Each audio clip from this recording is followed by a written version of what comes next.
Shalom jemaat yang terkasih. Selamat datang dalam ibadah online FJF Solo.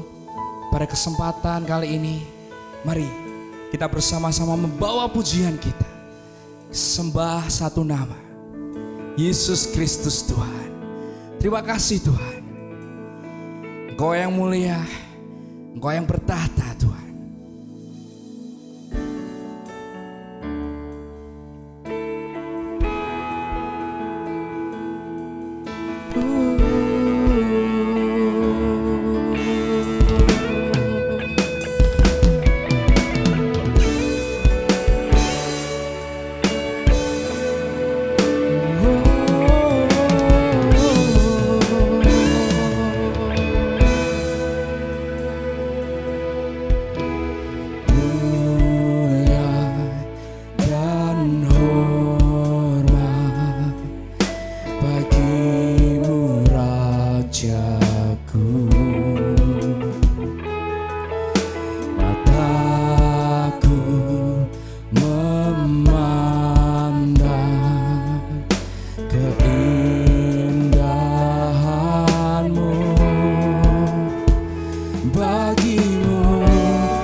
Raja mulia, ku agungkan,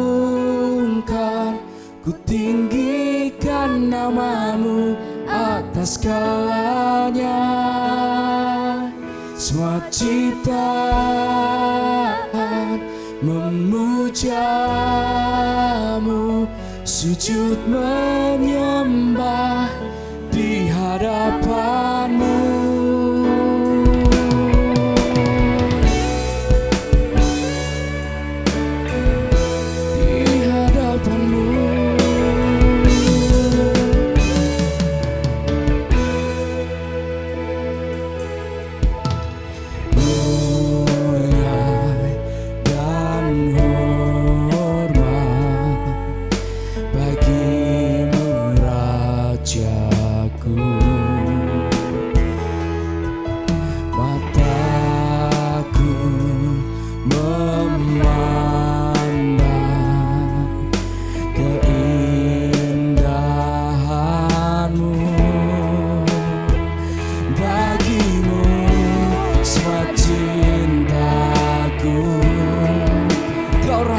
Kau Raja di hatiku,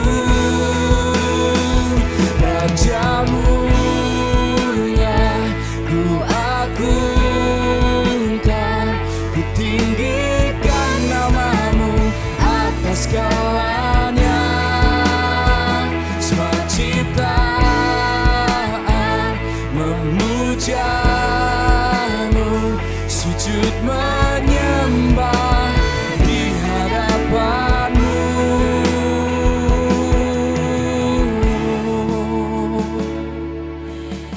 Kami menyembah di hadapanmu.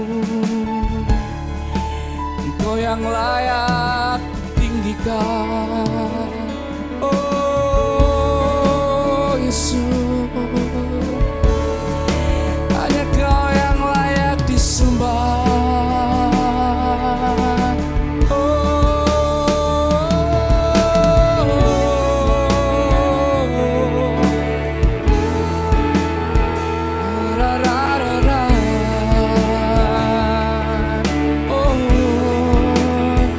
Bagimu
Terima kasih Tuhan.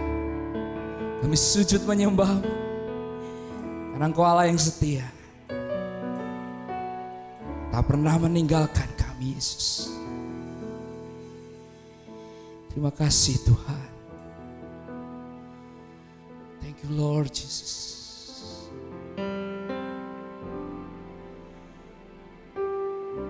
Kami mau hidup dalam perkenanan-Mu Tuhan, lebih dalam lagi. Bawa kami Yesus masuk hadirat, menerima segala kebaikan-Mu Tuhan.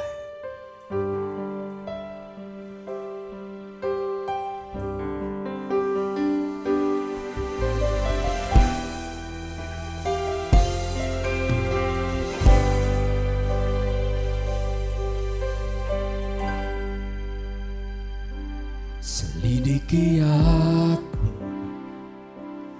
lihat hatiku, apakah ku sungguh mengasihi-Mu, Yesus. Kau yang Maha Tahu dan menilai hidupku, tak ada yang tersembunyi bagi-Mu. Selidiki aku, lihat hatiku, apakah ku sungguh mengasihi-Mu, Yesus. Kau yang Maha Tahu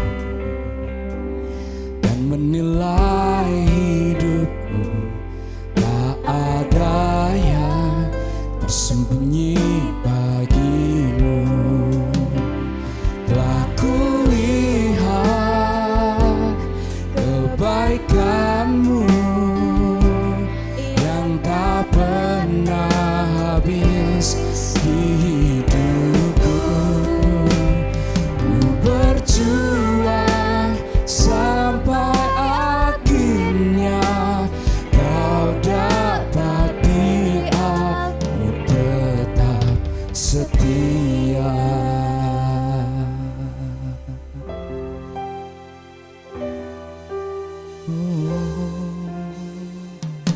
Selidiki aku, lihat hatiku, apakah ku sungguh mengasihi-Mu, Yesus. Kau yang Maha Tahu dan menilai hidupku, tak ada yang tersembunyi bagi-Mu. Telah kulihat kebaikan-Mu yang tak pernah habis di hidupku. Ku berjuang sampai akhirnya Kau dapat bila ku tetap setia.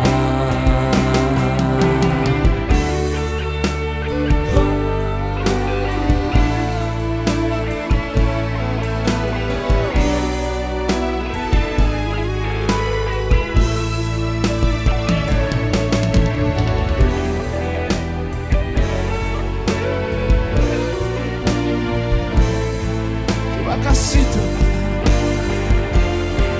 Sama-sama serukan. Telah kulihat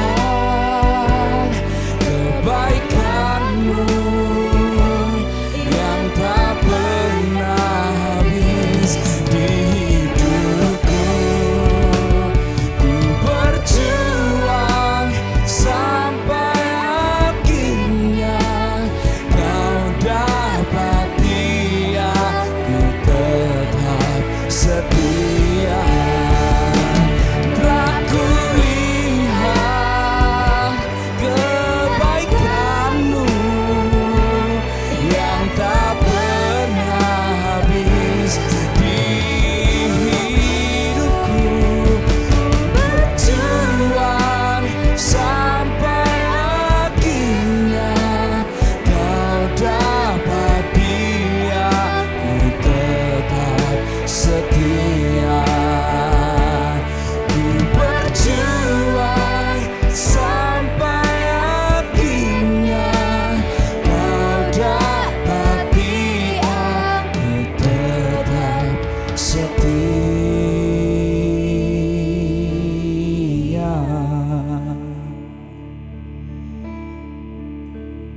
kasih Tuhan.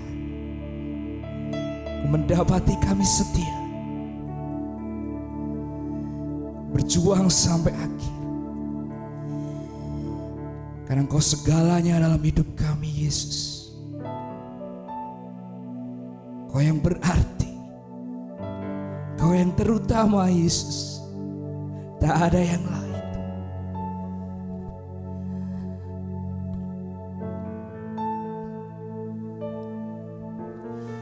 Yesus, Yesus, Kau berarti bagiku. Yesus, Yesus, Kau segalanya bagiku. Sama-sama serukan. Yesus,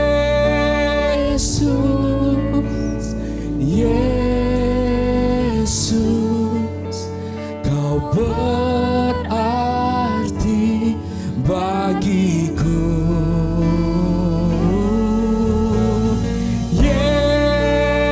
Yesus, Yesus, Kau segalanya bagiku. Yesus, Yesus,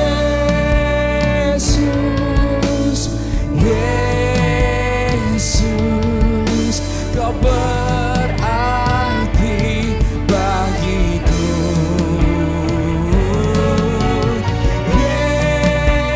Yesus, Yesus, Kau segalanya bagiku.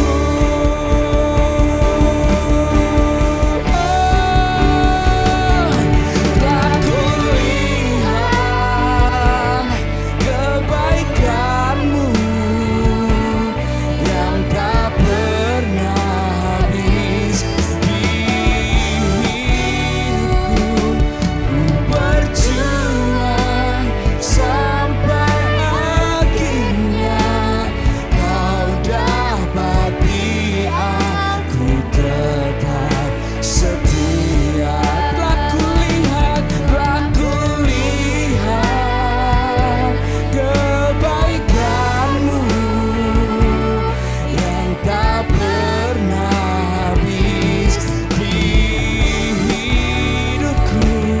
Ku berjuang sampai akhirnya Kau dapati aku tetap setia. Ku berjuang sampai akhirnya Kau dapati aku tetap setia. Ku berjuang sampai akhirnya Kau dapati aku tetap setia.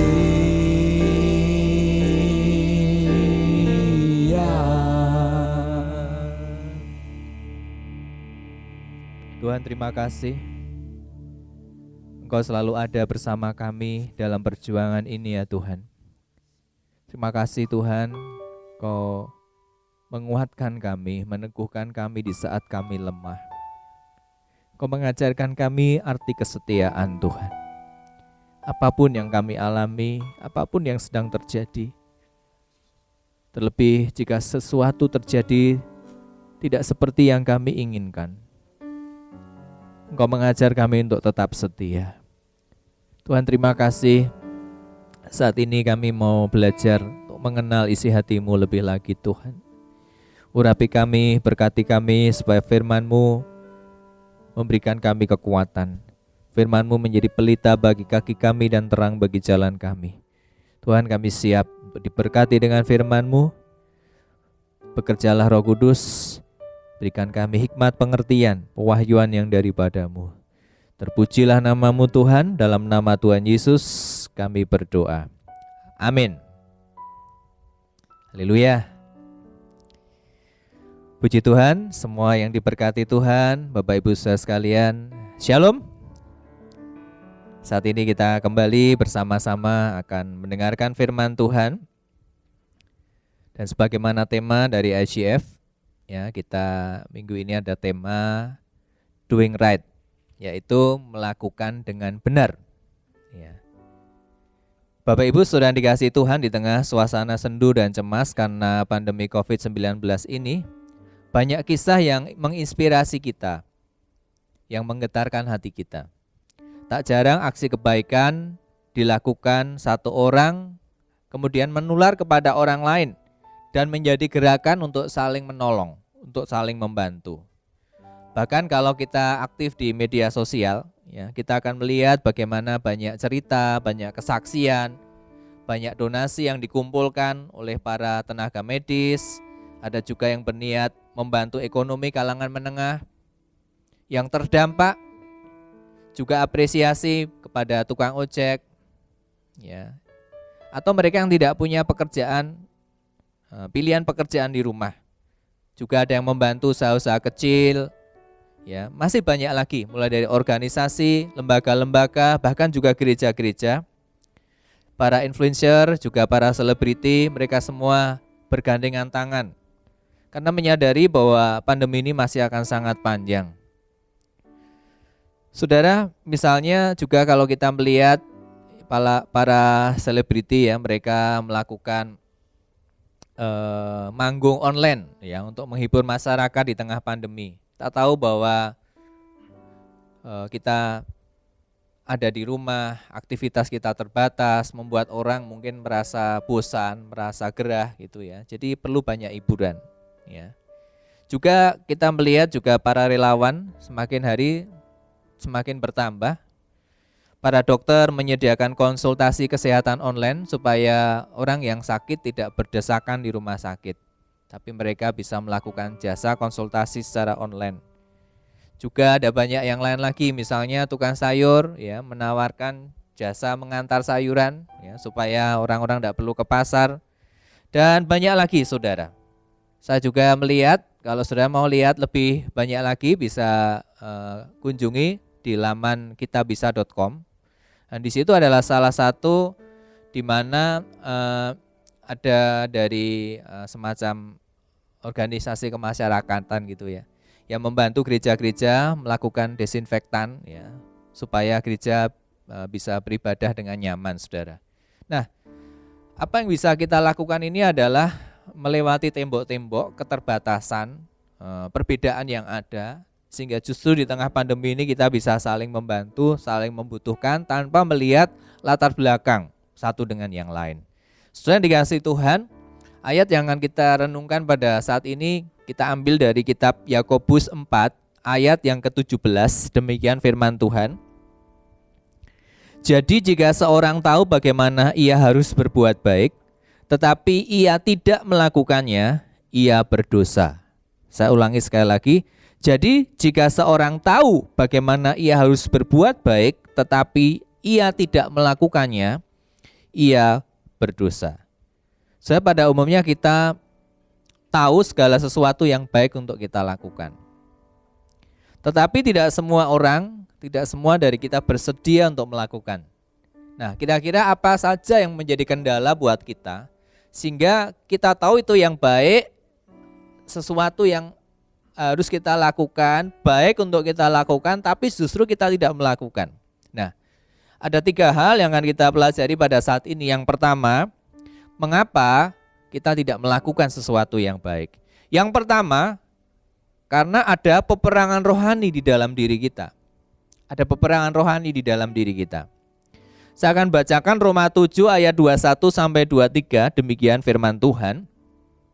Demikianlah aku dapati hukum ini, jika aku menghendaki berbuat apa yang baik, yang jahat itu ada padaku. Sebab di dalam batinku aku suka akan hukum Allah. Tetapi di dalam anggota-anggota tubuhku aku melihat hukum lain yang berjuang melawan hukum akal budiku dan membuat aku menjadi tawanan hukum dosa yang ada di dalam anggota-anggota tubuhku. Saudara dikasih Tuhan, ayat ini ingin menjelaskan kepada saudara dan saya bahwa di dalam diri kita ini sesungguhnya ada sebuah peperangan rohani. Secara roh, ya, kita mau taat kepada kehendak Allah, tetapi daging kita menghalangi kita untuk taat. Sehingga Tuhan Yesus berkata kepada murid-muridnya dalam Matius 26 ayat 41, berjaga-jagalah dan berdoalah supaya kamu jangan jatuh ke dalam pencobaan. Roh memang penurut tetapi daging lemah. Nah, saudara, ini yang membuat kita seringkali tidak bisa melakukan sesuatu yang baik. Dalam hati, dalam roh, dalam hikmat kita tahu bahwa itu sesuatu yang baik yang harus kita lakukan dan kita punya kemampuan untuk melakukannya. Tetapi kenapa kita tidak melakukannya? Ya ini, karena keinginan daging yang berjuang melawan kebaikan, melawan keinginan roh. Oleh sebab itu, bagaimana caranya supaya kita bisa memenangkan peperangan ini? Galatia 5 ayat 16-17 berkata demikian. Maksudku ialah hiduplah oleh roh, maka kamu tidak akan menuruti keinginan daging. Sebab keinginan daging berlawanan dengan keinginan roh, dan keinginan roh berlawanan dengan keinginan daging.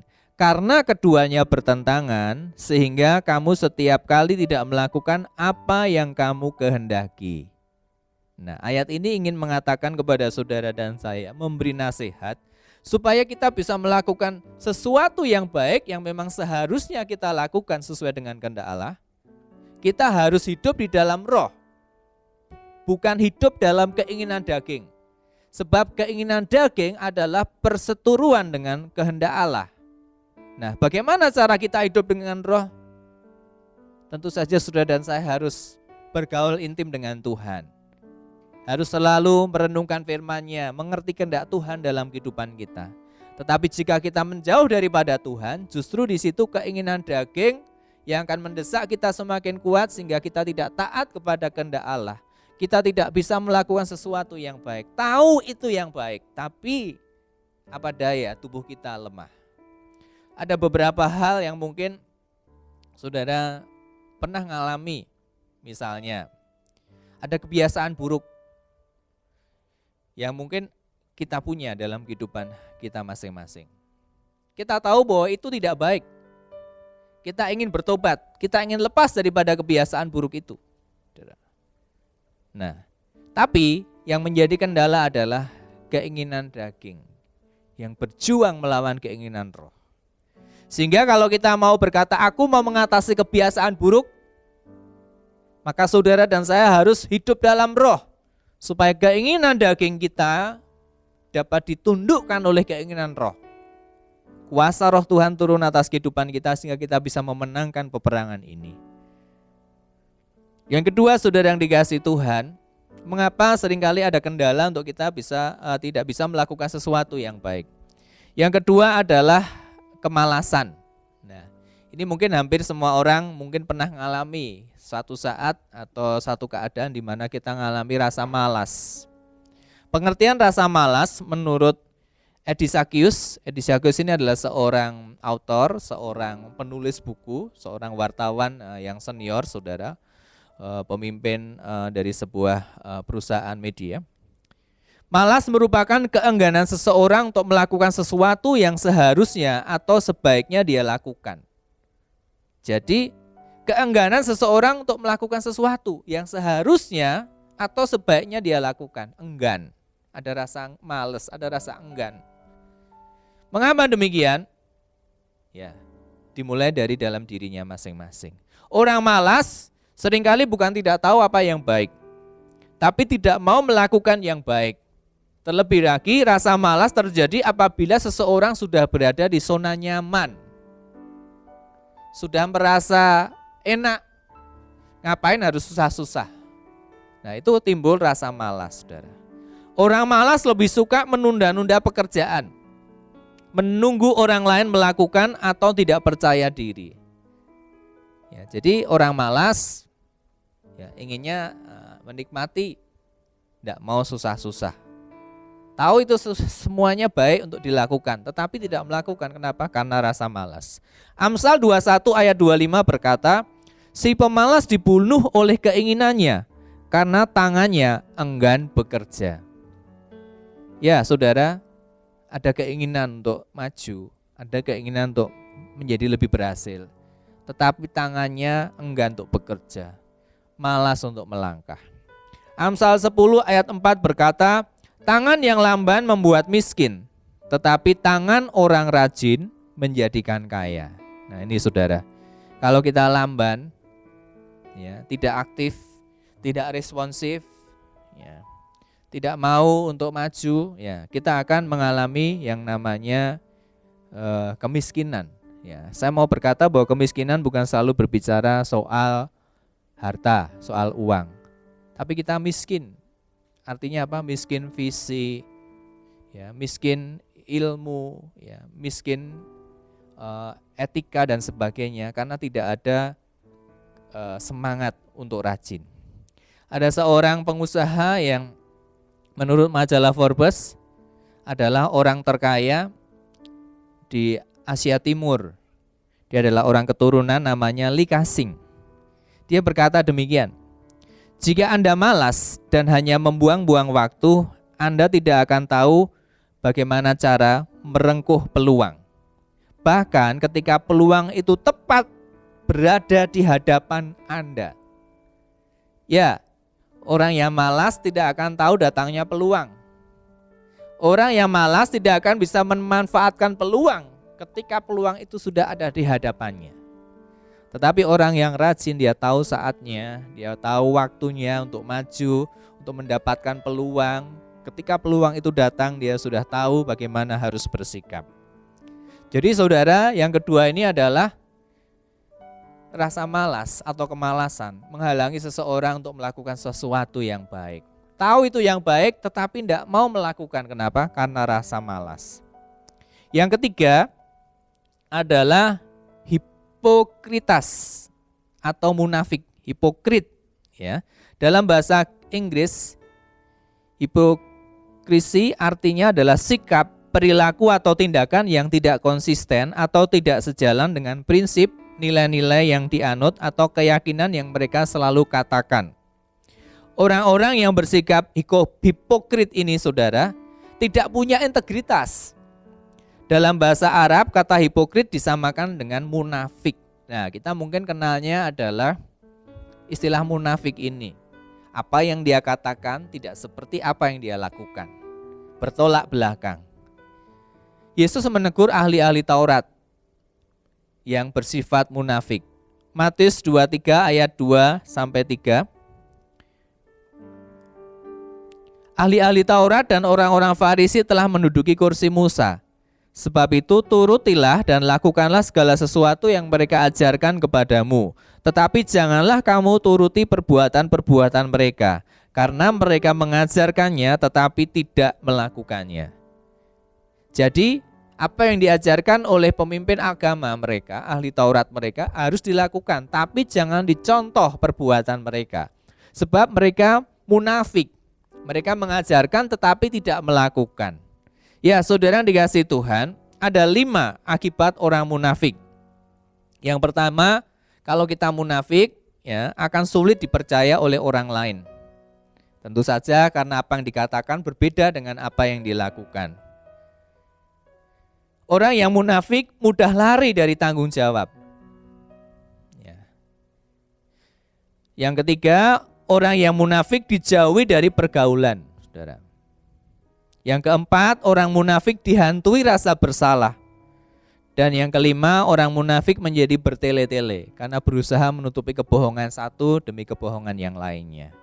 Ya, sudah dikasih Tuhan, Tuhan ingin kita semuanya punya integritas. Tuhan tidak mau kita menjadi orang yang munafik. 1 Yohanes 3 ayat 18 berkata, anak-anakku, marilah kita saling mengasihi bukan dengan perkataan atau dengan lidah, tetapi dengan perbuatan dan dalam kebenaran.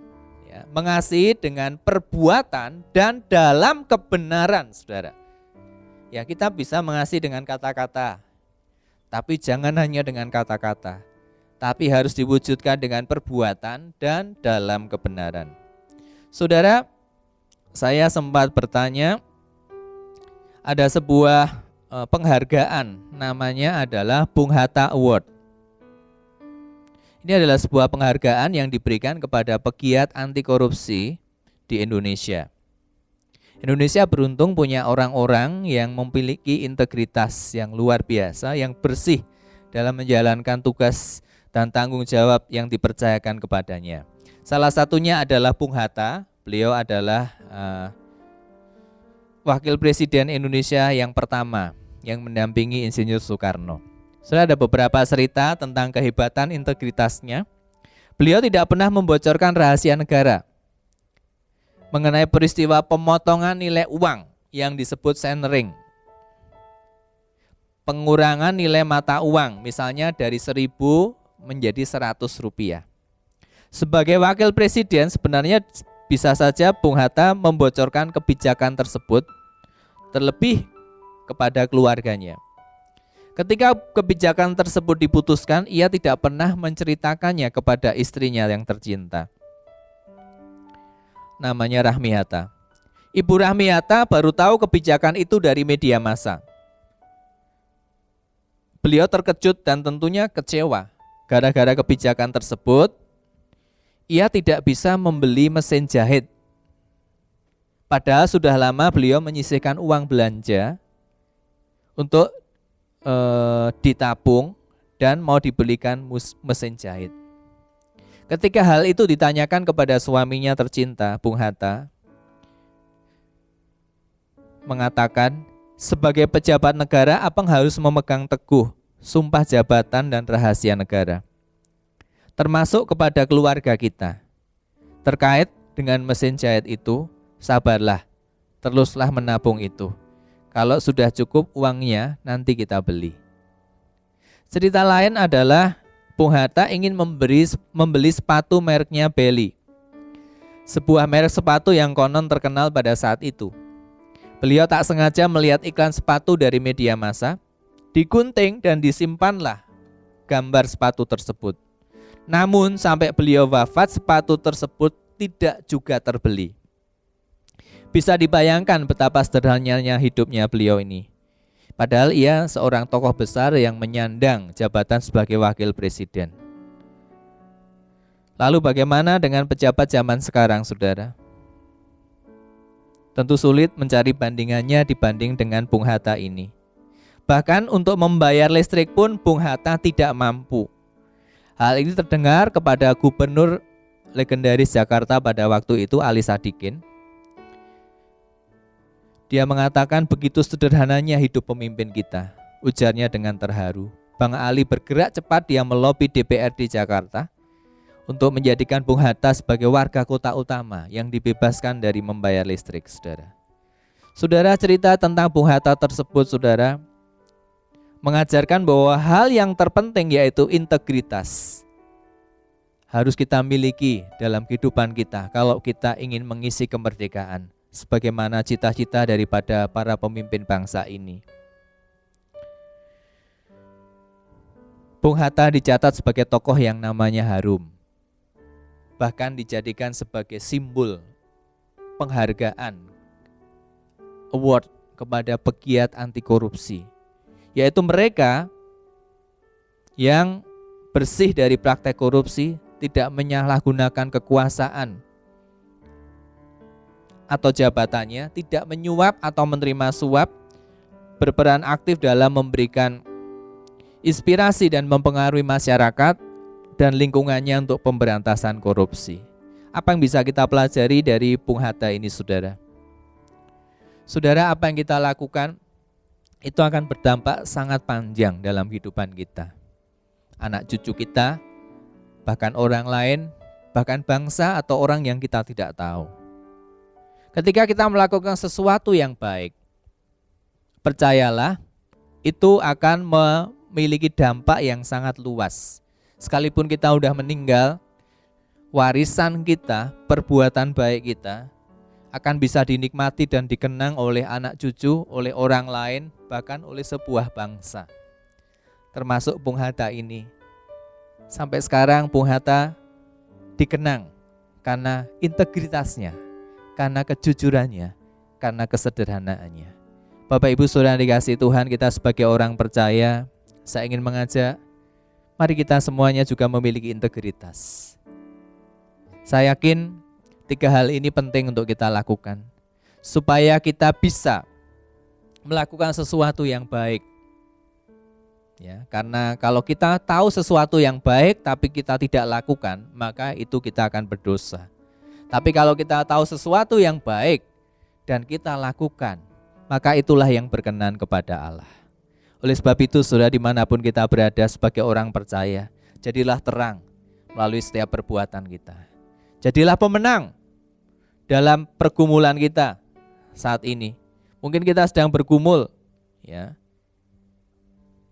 keinginan roh dan keinginan daging kita. Jangan sampai keinginan daging kita yang menang, tapi keinginan roh kita yang menang sehingga kita bisa menundukkan manusia daging kita. Ya, mari kita terus rajin, jangan malas, saudara. Anak-anak muda jangan malas, orang tua jangan malas. Lakukan apa yang kita bisa kerjakan dengan penuh semangat. Dan miliki integritas, kejujuran dalam kehidupan kita. Karena apa yang kita lakukan ini, saudara, akan menjadi berkat dan memiliki dampak yang besar bagi orang lain. Haleluya, Tuhan memberkati. Mari kita akan datang pada Tuhan.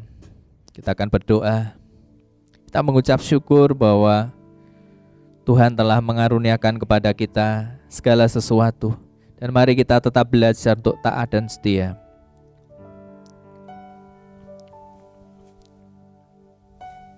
Makasih Tuhan. Telah kulihat kebaikan-Mu yang tak pernah habis di hidupku. Ku berjuang sampai akhirnya Kau dapati aku tetap setia. Telah kulihat kebaikan-Mu yang tak pernah habis di hidupku. Ku berjuang sampai akhirnya Kau dapati aku tetap setia. Tuhan, terima kasih Engkau selidiki setiap hati kami ya Tuhan. Ampuni sekiranya dalam hati kami tersembunyi hal-hal yang tidak berkenan kepadamu Tuhan. Terima kasih untuk firman-Mu hari ini mengingatkan kepada kami. Dalam kitab Yakobus 4 ayat yang ke-17. Jadi jika seorang tahu bagaimana ia harus berbuat baik, tetapi ia tidak melakukannya, ia berdosa. Tuhan, kami mau belajar supaya kami tahu sesuatu yang baik dan mau melakukannya ya Tuhan, supaya hidup kami berkenan kepadamu. Dalam kehidupan ini mungkin kami sedang mengalami sebuah peperangan rohani dalam diri kami. Kami mau Tuhan, keinginan roh, manusia rohani kami bisa memenangkan setiap peperangan melawan manusia daging kami Tuhan. Mari Roh Kudus urapi kami dengan urapan yang baru. Dan biarlah kami terus bersekutu dengan Tuhan, bergaul dengan Tuhan, supaya manusia roh kami semakin kuat, sehingga kami terus memenangkan setiap peperangan yang terjadi. Dan kami menjadi para pemenang yang luar biasa. Tuhan, Kau berikan kami semangat yang baru, supaya kami bisa menjadi pribadi-pribadi yang rajin, pribadi-pribadi yang semangat, bukan menjadi orang-orang yang malas. Karena kami percaya Engkau memberkati orang-orang yang rajin Tuhan. Kau memberkati orang-orang yang bersungguh-sungguh dalam melakukan pekerjaan, usaha, ataupun apa yang Tuhan percayakan kepada mereka. Tuhan, kami juga mau Tuhan menjadi pribadi yang punya integritas Tuhan, selaras apa yang kami katakan dengan perbuatan kami. Itu sebabnya Tuhan, kami mau Tuhan, mari Tuhan Kau terus berbicara buat kami. Kau melihat dalam hidup kami Tuhan, sekiranya ada hal-hal yang tidak sesuai apa yang kami katakan dengan perbuatan kami, Engkau ampuni kami. Buatlah kami sadar dan berbalik dari segala sesuatu yang tidak berkenan padamu, sehingga didapati kami menjadi pribadi yang punya integritas. Kami percaya apa yang kami lakukan dengan integritas sangat berdampak kepada anak cucu kami, kepada orang-orang sekitar kami, bahkan kepada orang lain yang kami tidak kenal. Karena kami percaya perbuatan yang baik selalu akan berbicara sekalipun orangnya sudah meninggal. Tuhan, terima kasih Tuhan untuk firman-Mu hari ini. Kami mengucap syukur, kami terima semua berkat-Mu ya Tuhan. Di dalam nama Tuhan Yesus kami berdoa. Haleluya. Amin. Amin. Ya, haleluya. Bapak Ibu sudah dikasih Tuhan, mari kita akhiri ibadah kita. Kita akan angkat tangan kita kepada Tuhan dan terimalah berkat Tuhan. Saudara dikasih oleh Tuhan kita Yesus Kristus, firman Tuhan berkata, Tuhan Allah memberkati engkau dan melindungi engkau. Tuhan Allah menyinari engkau dengan wajahnya dan memberi engkau kasih karunia. Tuhan Allah menghadapkan wajahnya kepadamu dan memberi engkau damai sejahtera. Jika engkau mendengarkan suara Tuhan Allahmu dan melakukan dengan setia segala perintahnya disampaikannya kepadamu pada hari ini, maka Tuhan Allahmu akan mengangkat engkau di atas segala bangsa di bumi. Diberkatilah engkau pada waktu masuk dan diberkatilah engkau pada waktu keluar. Tuhan akan mengalahkan segala musuh-musuhmu, segala masalah maupun segala tantanganmu, dan menjadikan kau lebih daripada pemenang. Tuhan memberkati lumbung-lumbungmu. Tuhan memberkati segala usaha dan pekerjaanmu. Tuhan memberkati studi dan juga masa depanmu. Tuhan Allah akan jadikan kau menjadi kepala dan bukan jadi ekor. Engkau akan tetap naik dan bukan turun. Diberkatilah keluargamu serta hubunganmu dengan mereka. Rumahmu dipenuhi dengan sukacita, dengan kekudusan, dengan iman, pengharapan dan kasih, dan kuasa Roh Kudus menyertai engkau dari sekarang sampai selama-lamanya. Di dalam berkat nama Tuhan Yesus, semua yang percaya berkata amin. How great is our God, sing with me, how great is our God, always see how great.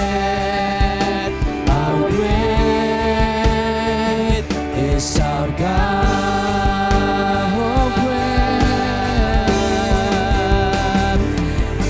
great is our God. Sing with me, how great is our God. Always see how great is our God.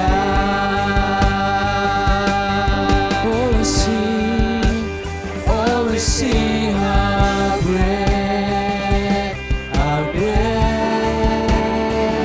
is our God. Oh, see how great, oh, see how